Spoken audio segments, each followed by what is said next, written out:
Morning, good afternoon, good evening. Hope all is well with you. Been a couple of days. Sorry about that. You know, always needed to break off or a little time away from something. One reason or another. Just you know, don't want to overdo it. Don't want to. I don't know. Don't want to. Oh well. This is August 24th, 2020. August 24th, 2020. Okay. Today's birthdays: Steve Guttenberg, Police Academy, Three Men and a Baby, Three Men and a Little Lady, Cocoon. Vince McMahon from WWE.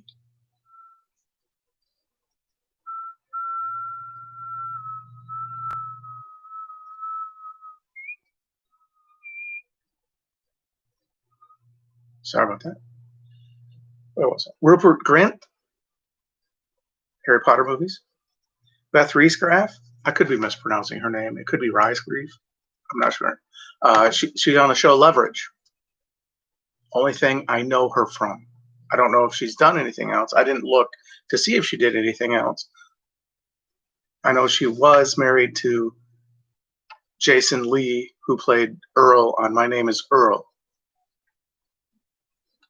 Ann Archer, Alex O'Loughlin, who was on the TV show Moonlight, where he played the vampire Mick St. John.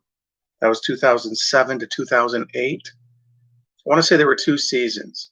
One, it was like a New York kind of dark and gritty looking thing, and then they moved it out to California, and he was able to go out in daylight. I don't know why they changed it. I don't know why he could go out in daylight or how he could go out in daylight being a vampire. He's also on the new incarnation of Y50, 2010 to 2020. I'm not sure if it's still going. You figure with the thing going, who knows? Could just be on hold. Dave Chappelle, Marley Matlin, Joe Regalbuto, who played Frank Fontana on Murphy Brown, Barrett Oliver, who was Bastian in The Neverending Story, 1984, and he played Daryl, the data analyzing robot youth life form, Daryl, in 1985. Stephen Fry, David Koechner, Jared Harris, Kevin Dunn. He was in Transformers. He played the dad, Shia LaBeouf's dad in the movie. Director Takashi Miike, Miike. I'm not sure if it's pronounced Mike. He directed 13 Assassins in 2010. James Darcy, Chad Michael Murray, who played Lucas Scott on One Tree Hill, 2003 to 2012. I never watched the show. Wen Han, who was the girl, I don't know the name, in The Karate Kid, starring Jaden Smith in Jackie Chan in 2010. A lot of things today seem to be in 2010. Craig Kilborn, Linda Hogan, Eric Edwards, who played Doberman in Sergeant Bilko in 1996. With the help of a personal trainer, he lost 210 pounds. So he isn't that stocky guy anymore. Dana Gould does some voices on The Simpsons. Julie Cypher, I believe she's married to Melissa Manchester or Kate Etheridge. I saw it and it was like one of those, and then it's like gone. Reggie Miller, and to the late Hal Smith, who did the voice of the owl in the Mini Adventures of Winnie the Pooh in 1977, and the New Adventures of Winnie the Pooh from 1988 to 1991. Sadly, he had passed away in 1994. He also played, I think, he played somebody on the Andy Griffith Show. I think he maybe the Otis the Drunk. I'm not sure. Anyway, I didn't look. William Morgan Shepherd, who played Captain Witwicky in Transformers 2007, the one with Shia LaBeouf and Kevin Dunn as Kenny Baker, who was R2D2. Hugh Wilson, who I believe he wrote Police Academy, that stars Steve Guttenberg and Bubba Smith, Leslie Easterbrook, George Gaines. He also did WKRP in Cincinnati. And the late Rocky Johnson, Dwayne Johnson's dad, The Rock. Which those are birthdays for today. I don't believe I skipped any on the list I wrote down. Excuse me. How are you doing today? Everything all right? I've had a couple days off. I weighed myself this morning. The past couple of weeks, I've checked, and I was approaching 230 pounds. Not good. I'm only 5'8". That's this morning I weighed myself. I was 220. So I was like, okay, I can deal with that. I'd like to get to 210, but hey, that'd take a lot more work. But I am still doing my things. I'm just not going to the gym because things. I don't believe any of the movies I have today have any relation to those who had birthdays. I could be wrong. I mean, I've been wrong before. I'll be wrong again. And the views and opinions expressed in this video are those of the person saying it. Hi, it's me, Fremont Lee. Hardcore Henry. This is from the viewpoint of the title character, which makes you feel like you are the main character. I'm going to do some reading, so I can't, because it's such small print. I mean, if I held it this way, maybe, but no.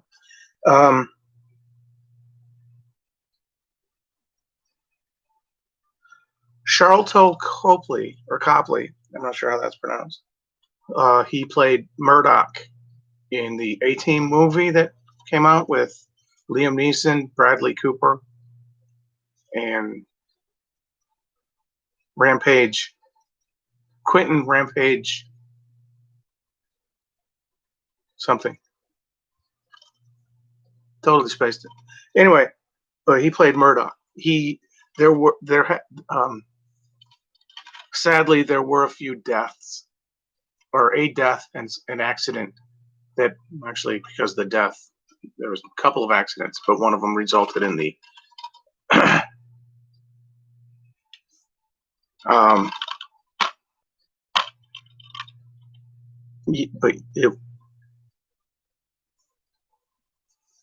first they made him dangerous, then they made him mad.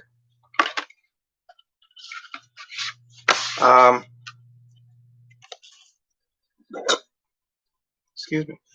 Okay. He's falling in. That's the town. That was him. The way the hill is. It's like, okay, why is he down here? But he's skydiving down.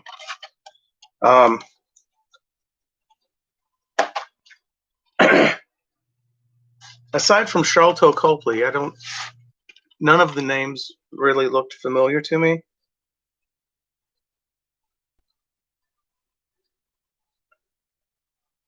Okay, Tim Roth.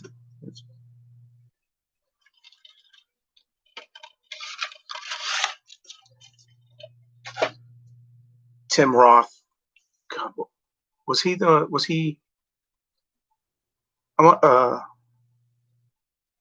I'm thinking he played Pumpkin or Honey Bunny. No. Uh, give me a second. Pulp Fiction. At the beginning, the Amanda Plummer, and I want to say that was Tim Roth, who were robbing the diner. And in Reservoir Dogs, I want to say he played one of the characters as well. I can't. It's been a while, and um,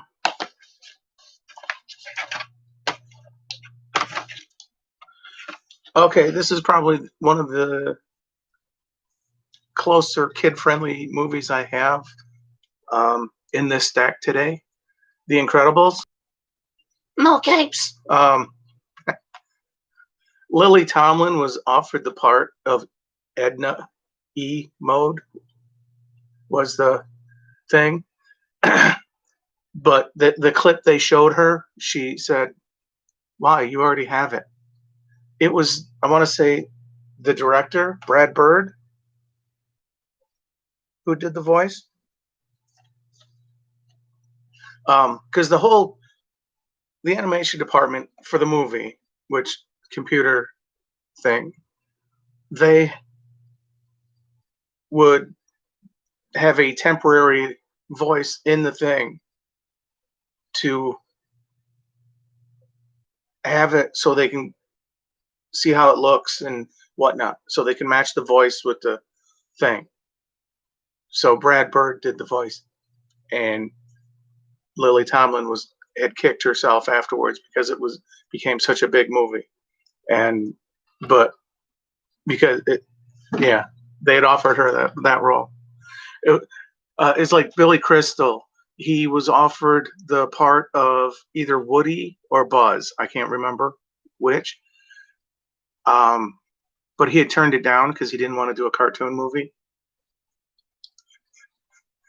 Then, of course, Toy Story became a big hit, and he was like, "Oh, shit." So the next time they came at him to do a voice, he said yes. We didn't even tell you what the movie was about. You guys are doing it. I said no last time. I regretted it. You asked me this time. I'm saying yes. They did a test clip with dialogue from about the coffee table or something from When Harry Met Sally, I believe, but did it with I think it was Buzz. It's a coffee table, but it was the dialogue from Billy Crystal saying it, so they could show him and say, "Yeah, we're gonna do a thing." So he said yes. He said yes. He ended up playing Mike, the one-eyed monster in Monsters Inc. And then he and John Goodman got back together to do Monsters University, which takes place before Monsters Inc. But yeah, The Incredibles, it took him a while to do it. So Bob Parr, he may have been the voice. No, Bob Parr is the voice of, that's Bob Parr. His wife is Helen. Right.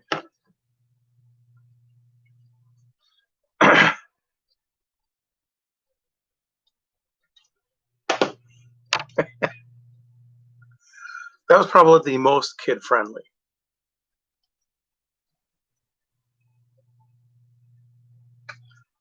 Sorry, I'm trying to get the sleep out of my eye. I seem to be touching my face a lot in these videos.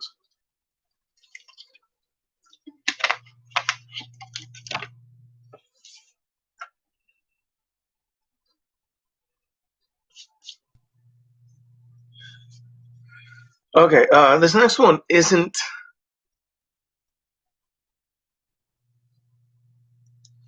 Well, it probably isn't. It could be kid-friendly, I suppose. Christmas Cars. John Schneider, Um,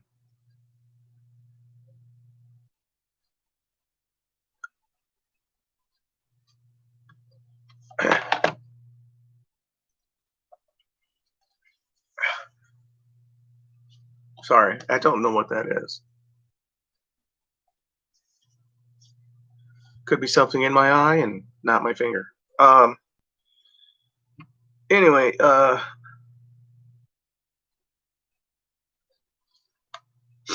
the thing is, he's John Schneider's playing a character that had an old TV show, not the Dukes of Hazzard, but it has the General Lee in it as the car that was on the show.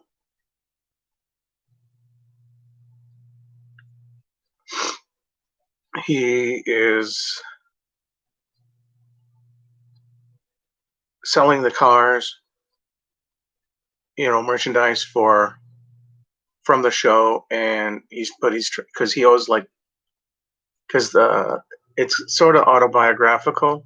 It's so the show it's semi autobiographical for John Schneider, uh, because there was a flood and they gave him time. The bank gave him time to, you know, they put a hold on it, but because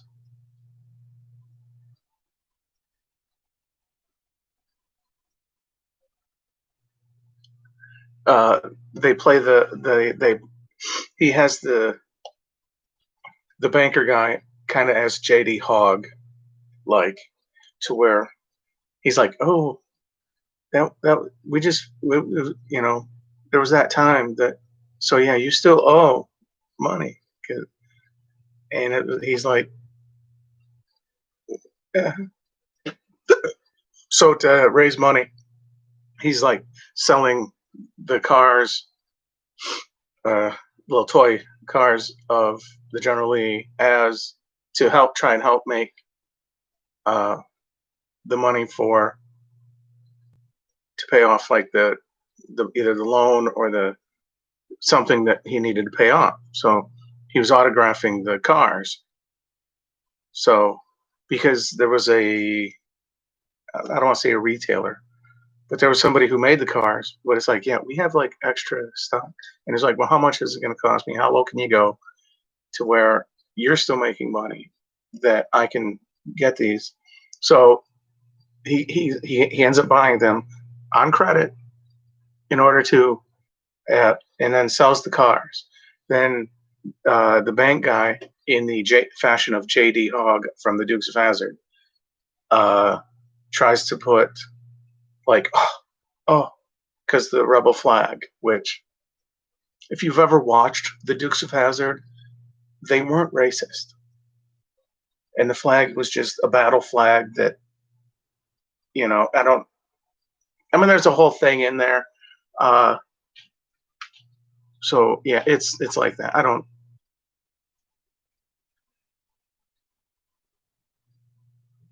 But yeah, it was like right versus wrong, and if you were taught right, you weren't. They weren't taught wrong by Uncle Jesse. They were like, "You want you so," and he was like, "Yes, sir." And so they helped whoever was in needed help. They didn't care what color of skin or anything. So that was the Dukes of Hazzard. So um, anyway, they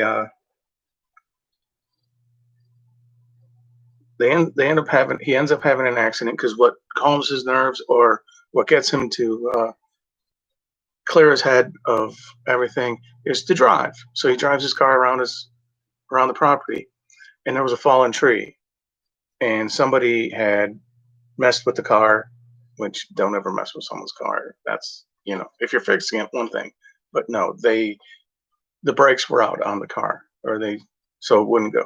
So he couldn't stop. So the car hit the down tree, which took the hood off. So they ended up doing that for the cars that they were selling, the little toy cars that was autographed. They could have the removable lid if they wanted the thing. So that's what they did to help. It was a good movie. Uh, Byron Cherry, who played one of the Coyer Vance, I can't remember, the blonde. He's in this. Um, Johnny Lee does the voice of the balladeer, kind of like Waylon Jennings did for the Dukes of Hazzard.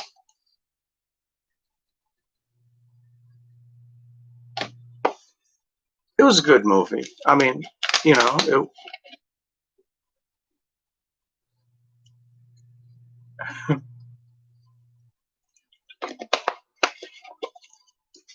the next one, um, most likely not for kids. I'm not saying it's an adult movie. That's a whole different genre. But Resident Evil Retribution. I want to say this was the final one. I could be wrong. Sorry. I don't know if you heard that or can you hear that. Okay. Uh,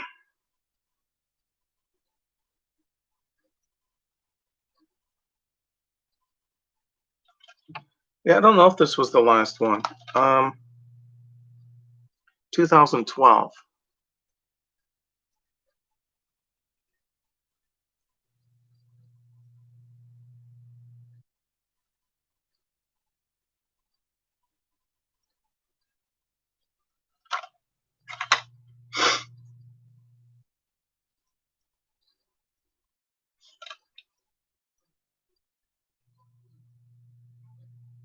I'm not sure if this is after the White House thing that took place.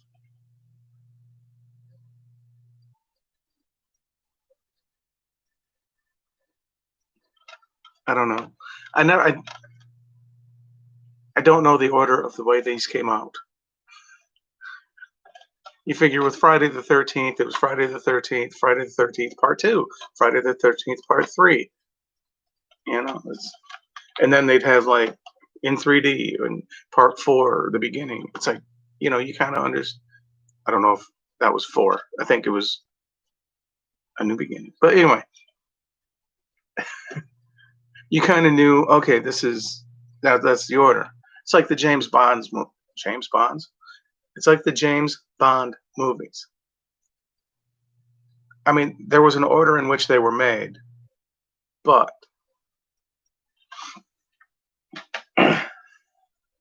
and I mentioned James Bond movies because two reasons. This is August 24th. On August 25th, it will be Sean Connery's birthday. I looked that up because I was like, you know, I haven't seen his name anywhere in when I've checked in the past few months. So it's like, when is his birthday? So I went in and checked. It's August 25th. I want to say he was born in 1930. So he's 90. Yeah, James Bond. You know, I'm Rick and Morty. You know, well, I don't know. Everyone does that when they try to do the impression of Sean Connery as James Bond. It's like Roger Moore. It's like, no, what? It's Bond, James Bond. I can't remember the damn silly script. You know, they never actually do anything except what he said. There was a guy doing cartoon voices. There was two guys. They got together one day because it was like, oh, is that all we're doing? Is stuff from the?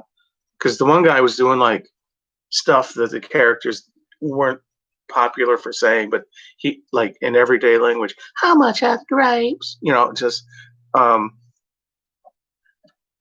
But the other guy was just doing the voices as of things they've said. So it's like the other guy was like, "Oh, is that all we're gonna do? Is the stuff they say?" Yeah, I mean, you know, it's like that was a YouTube video that one of the guys did, where they ended up getting together to.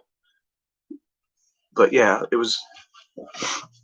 I mean, if you're gonna do the voice, and you know, say things that the character doesn't say. It's just, you know, that way people be like, "Oh yeah, you can do the voice," as opposed to like, "Yeah, you can do." You know, it's like, "I'm Bond, James Bond, yay!" You know, that's not. That's not. My name Gun, fuck up. You know, it's like you're a little off, but that's great. Although, you know, it's supposed to be not visible, but anyway. Uh, for the first week, I'm supposed to wear it for an hour or two, for about an hour, I think it said, and then the second week for about 2 hours. It will help me build up, get used to it. Will build up me getting used to it. That almost sounds wrong. I'm not sure if it is helping um, at the moment, but I'm hoping. The next one is Clint Eastwood, Every Which Way But Loose. Um, I'm thinking this was the first one.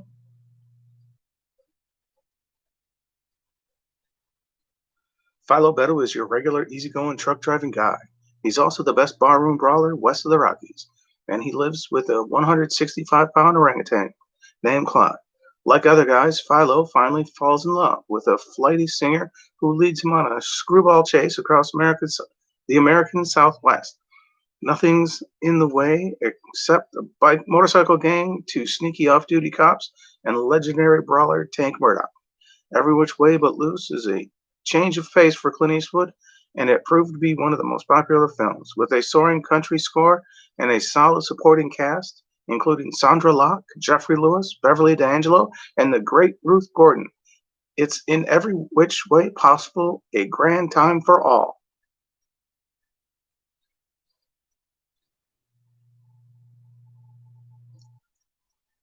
It was 1978.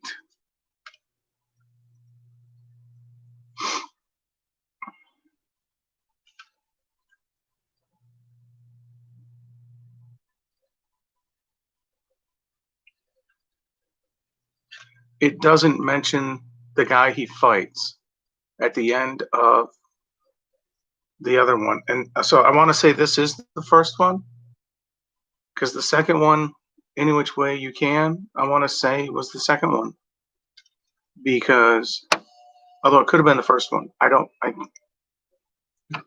because in the second one it had Barry Corbin, who was, I want to say he was on Northern Exposure. I know he was in No Country for Old Men as, I think it was No Country for Old Men, where he played the main character's dad, Josh Brolin's dad in the movie. I could be wrong, or I know he was in.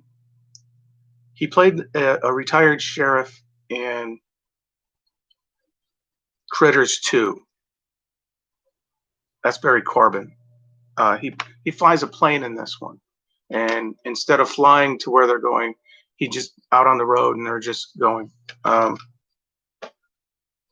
Because he plays a rich Texan in the movie.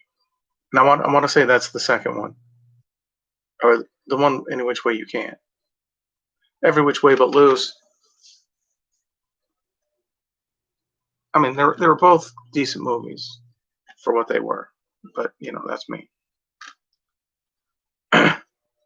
Tom Cruise, Cameron Diaz, Night and Day, Night and Day. Dun, dun, dun, dun. That was two different songs, I think. Oh, I was doing it to the I Did It My Way, but there was a song, Night and Day, which I want to say was lip synced on The Cosby Show. Da, da, da, night and day. I don't know.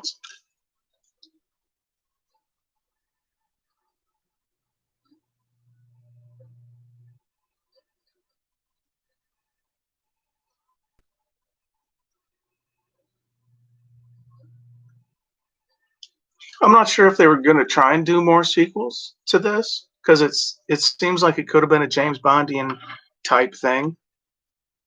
When a small town girl meets a mysterious stranger, she thinks she's found the man of her dreams, but she soon discovers he's a fugitive super spy who thrusts her into a thrilling cat and mouse chase that spans the globe. As the bullets and sparks fly, she must decide if her knight in shining armor is a dangerous traitor or the love of her life.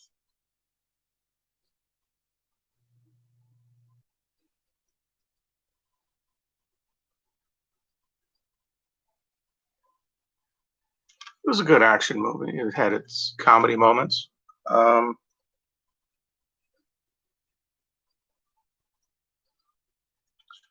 If you saw it, you saw it. If you haven't seen it, I don't know. Maybe give it a shot. It's Tom Cruise being Tom Cruise. Um,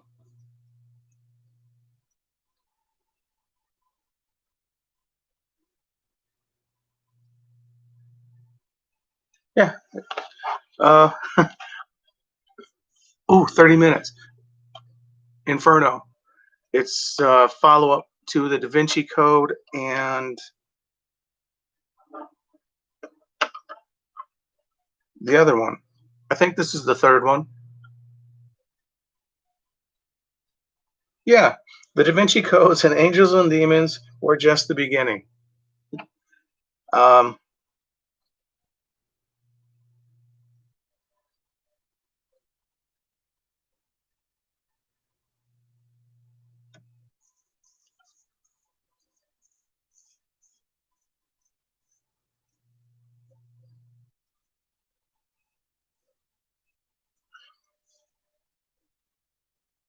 I don't know if this one seemed like a bit of a stretch, but you think, yeah, I don't know. First one, you figure his hair. People are like, "Hey, just wait."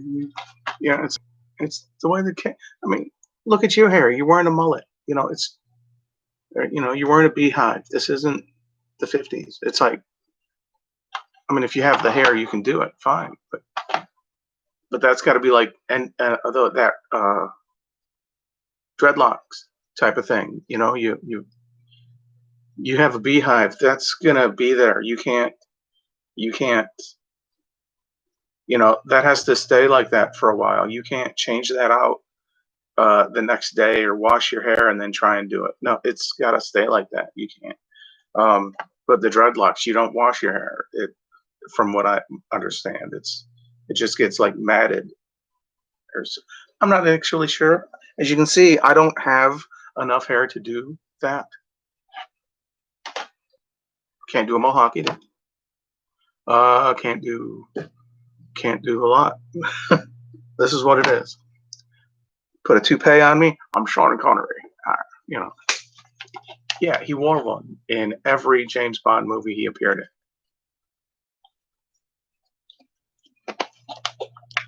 I was that close to saying that episode where he has a spider crawling across his chest.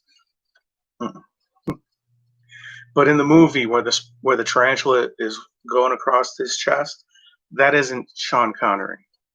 That is the trainer or whatever of the spider who has the hairy chest. But he's still, the guy looked all right from there. But um,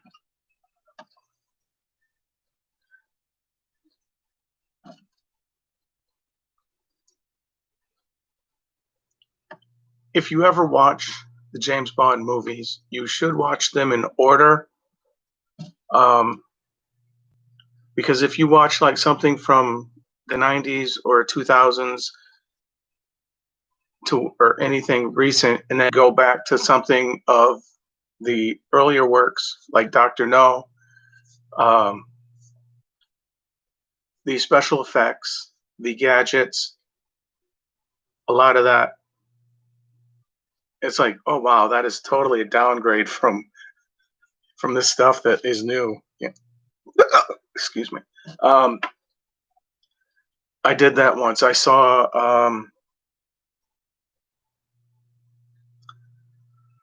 the Pierce Brosnan one with Halle Berry. I saw that I think that was Pierce Brosnan, wasn't it? Goldeneye. I could be wrong. It was like I saw one of those, and then it was like, oh, they're playing the James Bond movies on TV because I guess to coincide with the fact that the movie was released. Okay, cool. So I was watching, and I'm like, wow, that's some shitty special effects. I mean, you figure for the time it was great, but now it's like, okay, it was hard for me to watch, really.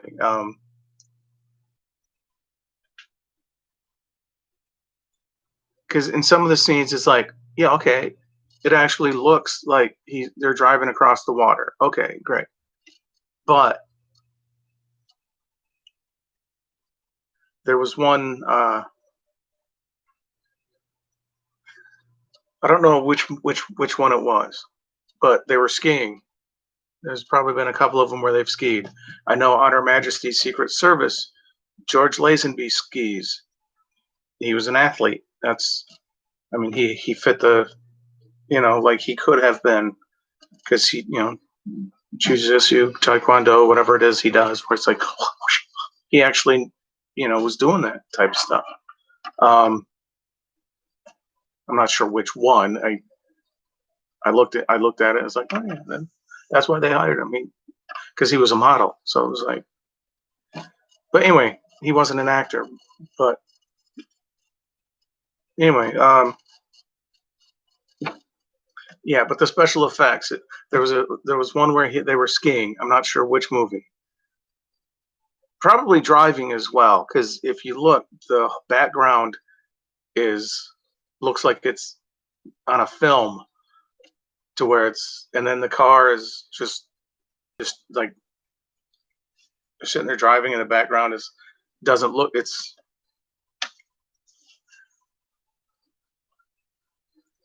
I mean, if they can go back to change that, that would probably be neat. But to remake them, because I mean, I don't not. It's like they shouldn't remake them. I get that they redid Casino Royale, but that was because I don't know why. I just know that they introduced the new guy as Bond. Ooh, approaching 40 minutes. Um, I could have brought this out and talked about that. I actually looked for the Police Academy movie because Hugh Wilson came up with that, or he wrote it, or anything. If you've ever watched Police Academy, that's the first Police Academy. I'm not saying Police Academy 1 because that's not what it's called. It's not like Police Story with Jackie Chan. It was actually called Police Story 1, which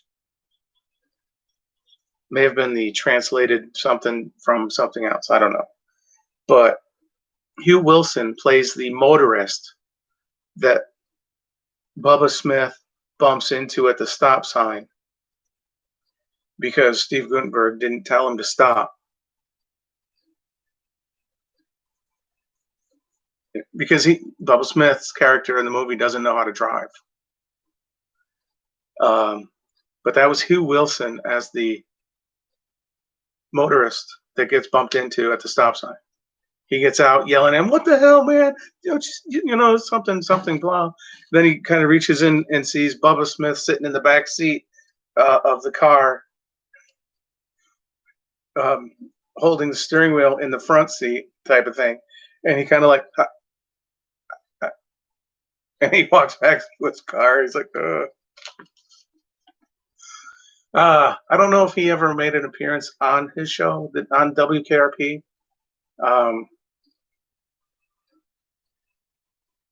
I didn't go in to look, but Hugh Wilson, the late Hugh Wilson. I'm not sure what other William Morgan Shepherd did. Aside from Captain Witwicky in Transformers 2007. Yeah, that was. I skipped yesterday. I didn't do yesterday, but I wrote down the birthdays anyway. Barbara Eden. This is August 23rd.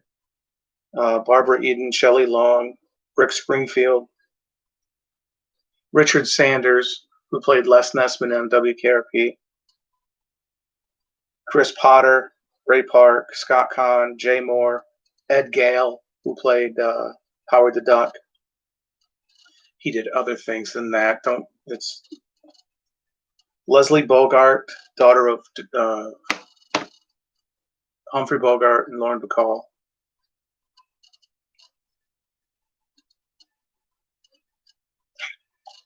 But there were other people, but River Phoenix, the late River Phoenix, August 23rd birthdays. Bob Peck, who played Muldoon in Jurassic Park, 1993. Gene Kelly, Bolaji Badeo, who was in Alien in 1979. He, I want to say, was the alien in a couple of the scenes because, tall person. And, Kobe Bryant, Michael Taliaferro, who was Goldmouth in the movie Life, 1999, and he played Andre in The Replacements, 2000. It was the football movie with Keanu Reeves. He was one of the two guards where they walk up and it's like, "What's happening, Shay?" "Hey guys." It's like, "Hey, you guys flip that truck back over." "Yeah, we're the guards. We protect our quarterback." And the other guys left, but he was one of the two guys that came up to help Keanu Reeves' character in the movie. Director Robert Mulligan, Richard Mulligan's brother, he directed To Kill a Mockingbird in 1962. He did other things. Keith Moon and the Del Rubio sisters, all three of them have passed away. Elena Del Rubio, Edie Del Rubio, and Millie Del Rubio. They appeared on. They were the Del Rubio triplets. They dressed alike. They had their hair the same. They appeared on Pee-wee's Playhouse, I believe, twice. And I know they made an appearance on the New Monkeys TV series. That's not the Monkeys, the New Monkeys. It's the producers of the original, because there was a resurgence or a new kindled. People were like, "Oh, the Monkeys," and they were watching the Monkeys. The producers, the people who came up with the show, decided to make a new one. And instead of coming up with a new name, aside from the New Monkeys, which right there they shouldn't have. They should have made it to where, they given a new name. Anyway, it was about they brought the four guys together 6 months before they started filming and had them live together in order to get used to each other. Or, kind of, might have been 3 months, but I think it was 6 months. Guy from Ann Arbor or Ypsilanti, Michigan was on the show. And at the moment, I can't think of his name. Dino Kovas. I want to say Dino is actually short for something else, but he was the drummer. He had the red hair, and he looked like he had it kind of up a little bit, kind of like a rooster type of thing. That was on the show. In real life, he's now bald. I don't know if he shaves it or what, but he was the drummer. Larry Saltis was one of the other guys, and the other two I'm not coming up with at the moment. They do a song I like called "Turn It Up." I know there was a video on YouTube. It was the New Monkeys, "Turn It Up." The time is close to midnight, but the party's only just begun. Be sure and tell everybody you know to come over and have some fun. Dino sings that one. The video is almost 80s cheese, the special effects, but I like the song. It's a couple of the songs are still good. It's 45 minutes. I haven't had anything to eat. I'm doing this live stream at 6:55, So you figure I started a little after 6 this morning, and I got up at 5:30, which is why I was wiping sleep from my eye.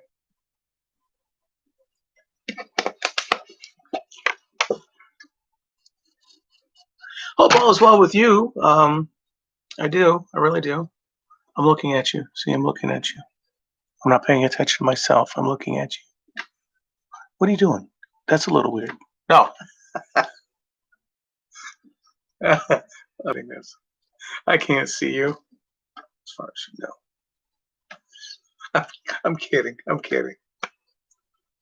No, I hope you have a good day. I hope you have a good night, good afternoon, whichever you happen to be when you watch this. I hope your tomorrow is pleasant and fantastic. Stay hydrated. I'm not sure what the temperature is where you are or when you happen to watch this. I'm not sure. But I do hope all is well. We are all going through shit, as always. Please be kind to others, because you don't know what kind of shit they're going through. Excuse me. Make sure you stay hydrated. Sorry, Foster Brooks used to do that. He'd play a drunk, but he didn't drink. And a lot of the times, Dean Martin, there was a few of the times, not all the time, he was drinking tea, and he'd be like, yeah, and he just. I'm not saying he wasn't ever drunk, but it'd be very unprofessional of them to have actually been drunk.